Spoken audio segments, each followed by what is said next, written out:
I think Michael's perception is, he thought more of England than his club. Yeah.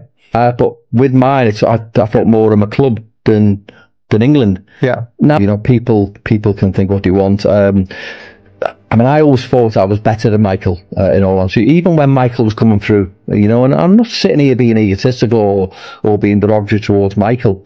Michael was quicker than me. Yeah.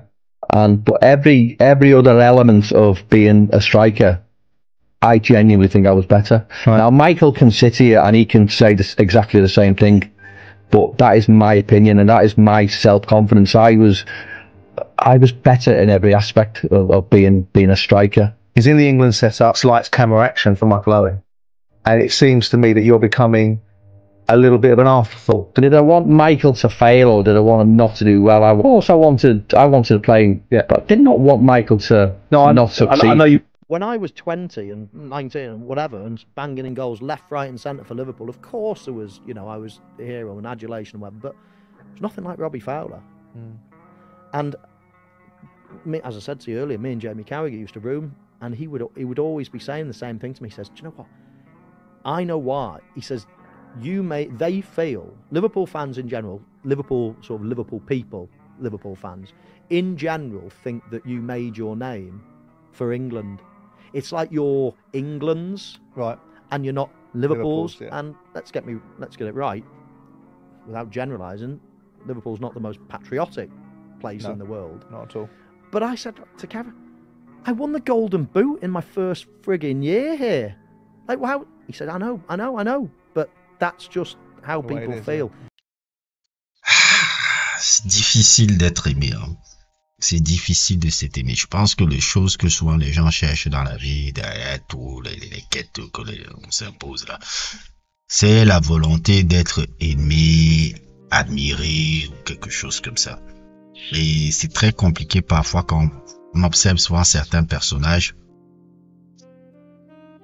Très très compliqué d'être truc un peu comme on ressemble le parcours de ça. Et l'un des joueurs qui résume parfaitement ça, c'est le joueur dont on va parler aujourd'hui.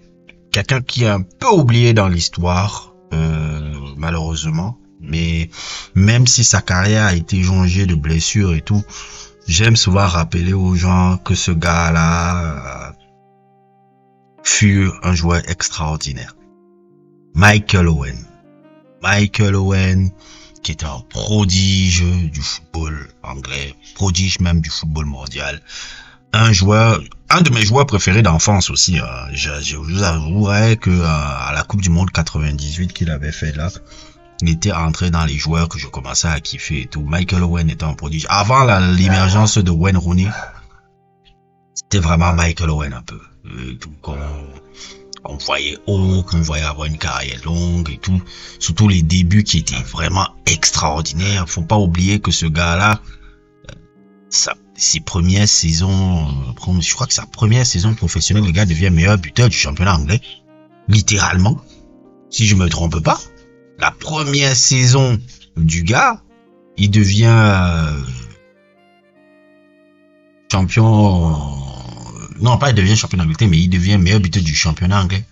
Et c'était 2 saisons consécutives, hein, si je me souviens bien. Je pense que c'était 98 et 99, si je me trompe pas. Ces 2 premières saisons, il avait été incroyable. Tout. Quelqu'un qui avait une vivacité, quelqu'un qui pouvait rappeler un peu Ronaldo le Brésilien. Qui pouvait un peu rappeler Ronaldo le Brésilien par ses appuis, par ses accélérations aussi et par la capacité de pouvoir marquer en prenant le ballon en dehors de la surface. Il avait une conduite de balle axée exceptionnelle, parfois qui pouvait rappeler Maradona et tout, et même si c'était un avant-centre, un deuxième avant-centre ou avant-centre aussi et tout, et il avait une petite taille, il n'était pas très grand. De dire un mix un peu, toute proportion gardée, un mix entre Kevin Keegan et Maradona. C'était un peu ça que si vous voulez un peu comment je peux décrire Michael Owen, pour ceux qui se rappellent un peu le style de Kevin Keegan dans les années 70, et aussi qui est oublié.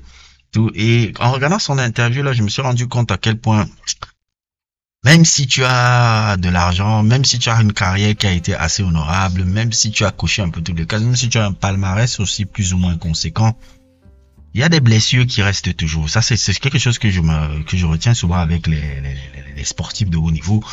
Ils oublient très vite les victoires qu'ils ont eues. Mais ce qui reste, c'est surtout les blessures, mais je dis pas forcément blessures sur le terrain, mais blessures, regrets, les choses qui n'ont pas été faites et parfois les choses je pourrais ressentir un peu ça. Michael Owen, il a beaucoup souffert, il souffre encore de ça. Je pense qu'il souffre un peu d'un manque je dirais pas une reconnaissance. On sait qu'il a été un superbe joueur. En tout cas, la période de son prime, je dirais 98, 2001, 2002, là. De son prime, il était exceptionnel. Il a été ballon d'or. C'est le dernier ballon d'or anglais. On oublie qu'il a été ballon d'or. Un ballon d'or mérité, hein. Kahn aurait pu avoir le ballon d'or l'année là. Raoul aurait pu avoir le ballon d'or l'année là. Même si on aurait pu donner aussi à Oliver Kahn. Mais, le ballon d'or de Michael Owen n'est pas usurpé. Il avait été extraordinaire. À cette saison 2001 là, qui est une saison extraordinaire de Liverpool, qui avait gagné la Coupe de l'UEFA, la Super Coupe d'Europe, ils avaient gagné la Coupe de la Ligue, la Coupe d'Angleterre, et si je me trompe pas aussi, je pense qu'ils avaient gagné le trophée des champions, si je me trompe pas. Est-ce que c'était ça? Oui, le trophée des champions, ils avaient gagné 5 à 6 titres.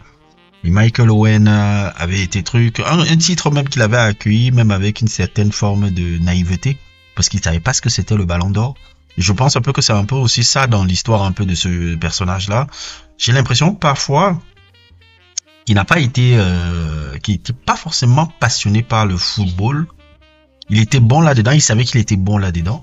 Il a joué au football, je sais pas, j'ai l'impression plus par curiosité. Sa véritable passion un peu, il a la même passion que Jokic, là, le basketteur, là, les jockeys et autres et tout, il est beaucoup plus passionné par ça. Lui qui est un fils de footballeur, Terry Owen, ton père était un footballeur aussi, qui a été footballeur professionnel aussi.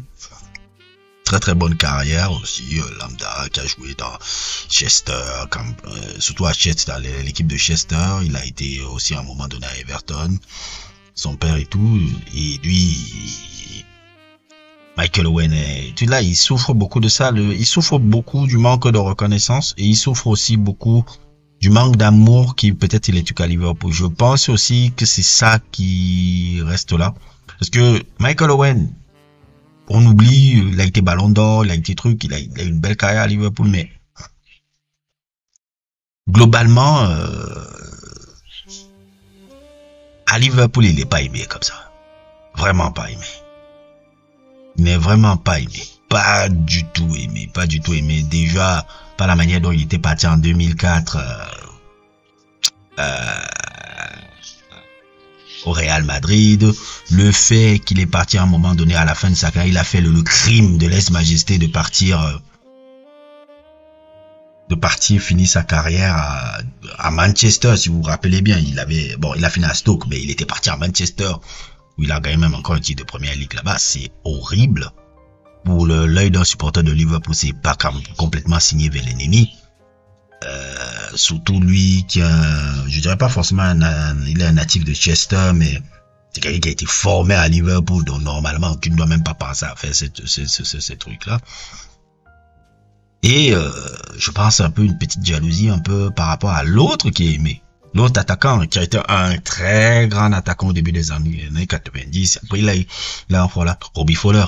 Robbie Fowler jusqu'à aujourd'hui, les boys de Liverpool l'adorent comme pas possible. Robbie Fowler, mais jusqu'à aujourd'hui et tout. Il faut pas croire, hein, Robbie Fowler était un incroyable buteur. Quand Robbie Fowler a commencé sa carrière à Liverpool, parce que lui n'a pas eu une très belle carrière en équipe nationale, il a été sélectionné et tout, mais il n'a pas eu une carrière très prestigieuse en équipe nationale. À Liverpool, le gars l'a planté. Donc Robbie Fowler, pour ceux qui ont rappelé, Robbie Fowler, il avait les énormes buts, hein, allez voir les stats de Robbie Fowler, ses premières saisons à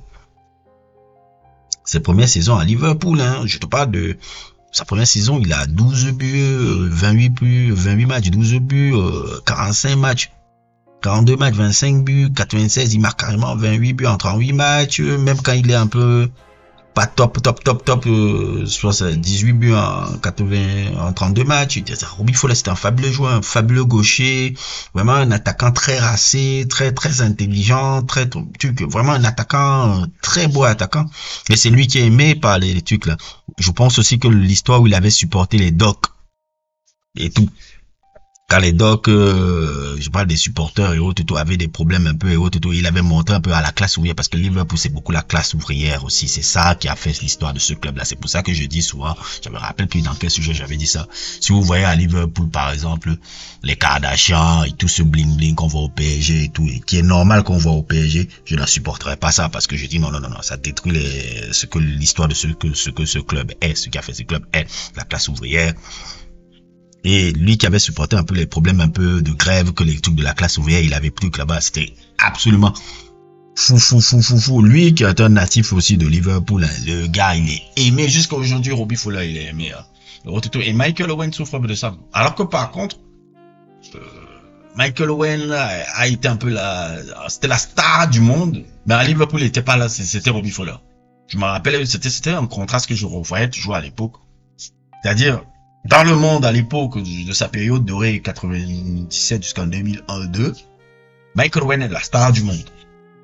Mais quand on vient après à Liverpool, même si c'est lui qui fait la décisive, même si les matchs en 2001, c'est lui qui est décisif, c'est Robbie Fowler le capitaine, c'est Robbie Fowler l'âme du club, c'est Robbie Fowler qui est deux, que j'ai ressenti un peu dans cette interview là, assez amusante un peu, que ça le frustrait quoi, ça le frustrait et tout, et ça m'a fait un peu mal un peu, parce que franchement, ceux qui oublient un peu qui était Robbie Fowler, qui était Michael Owen, c'était vraiment un fabuleux joueur, hein, avant ces blessures qui l'ont vraiment miné et autres et tout. C'était quelqu'un comme on pouvait imaginer qu'il ait peut-être 2 ou 3 ballons d'or. C'est quelqu'un qui j'imaginais même qu'il pouvait amener, comment on appelle ça, l'Angleterre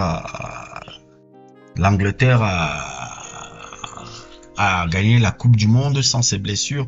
Là, le match de légende qu'il fait contre 98 contre l'Argentine avec son accélération incroyable, qui fait le penalty et son but qui a fait le tour de la planète, il est devenu une star mondiale. À l'âge de 18 ans, 19 ans, Michael Owen était incroyable. Souvent, vous parlez de Mbappé. Bon, Mbappé, c'est vrai qu'il a gagné la Coupe du Monde très tôt. Mais Michael Owen était ballon d'or à 21 ans. Je pense après Ronaldo, c'est le plus jeune ballon d'or de l'histoire du foot. C'était vraiment un truc, une belle carrière. Même quand tu vois même ses stats au Real, c'était quelqu'un qui, même s'il était remplaçant, il a réussi à planter 16 pions. Alors qu'il était remplaçant en championnat. C'est tout. C'est un vrai beau joueur de football. Quelqu'un que j'ai envie un peu aussi de célébrer. Je ne vais pas vous faire sa biographie. Oui, bon, il avait été formé là, non, tout. C'est juste une réflexion un peu globale, un peu sur le personnage. Mais de voir souvent comment les gens, comment les frustrations des anciennes gloires un peu peuvent être là. Surtout quand tu ne marques pas. C'est pour ça que je dis souvent, quand tu peux avoir du succès, mais quand tu ne marques pas les gens, quand tu ne touches pas les gens dans le cœur, tu peux disparaître, pas disparaître de l'histoire, mais passer un peu en bas de l'histoire, un peu, si vous voyez un peu ce que je veux dire. Parce que Robbie Fowler, jusqu'à aujourd'hui, je vois les supporters quand Robbie Fowler est là à Liverpool, il est aimé, mais bon, j'ai l'impression que Michael Owen aussi n'a pas essayé et tout. Et c'est le même rapport, parce que quand je vois Michael Owen un peu, ça me fait penser un peu à ce que Mbappé peut être. Quelque part. Mbappé mène un peu sa carrière comme Michael Owen mène un peu sa carrière. C'est-à-dire, une carrière où il est focalisé sur lui et ne partage pas tellement avec le public. Et ça va lui jouer des tours. Déjà, ça lui a joué des tours avec le PSG et tout. Là, Ousmane Dembélé est entré dans le cœur les désirés de ils sont entrés dans le cœur des Parisiens. Là où toi, même si tu es le meilleur buteur de l'histoire du club, les gars se passent un peu à côté. Je vais prendre encore un autre exemple un peu, ton rapport aux supporters qui n'est pas un rapport un peu très froid, qui est un peu un rapport très froid. C'est un peu ce que Michael Owen a été. Et après, à la fin de la carrière, quand je vois comment Michael Owen est un peu dans les regrets un peu de cette situation-là, je dis Mbappé, il faut qu'il fasse attention parce que quand il aura 45 ans, 50 ans, il pourra être dans cette même situation que Michael Owen là, où il regrettera pourquoi on aime plus Dembélé au PSG Alors que moi, j'ai été le meilleur buteur, j'ai fait 7 ans. Il y aura un moment donné, les joueurs ne se rendent pas compte. Parce que moi, j'ai vu beaucoup de ça avec les joueurs de football, hein, ces genres d'interviews-là. J'ai oublié seulement un peu les noms. J'ai vu beaucoup ce genre beaucoup de choses comme ça avec des joueurs de football. Donc, moi, je dirais à Mbappé qu'il fasse attention. À 45 ans, tu peux avoir les mêmes regrets. Les mêmes regrets. Parce que les courses à l'individualisme et tout que tu fais là, Michael Owen était un peu comme ça. Et là, il le regrette maintenant, quelque part. Il exprime une frustration là que j'arrive à voir, à apercevoir, et je me dis, ah, voilà, quand on commence à jouer trop pour soi et moins pour les trucs. Mais, globalement, voilà. Donc, globalement, c'est ça. L'équipe c'est un peu ça que je voulais parler un peu sur Michael Owen. C'était pas vraiment un sujet de développer, c'était juste une réflexion un peu sur ça.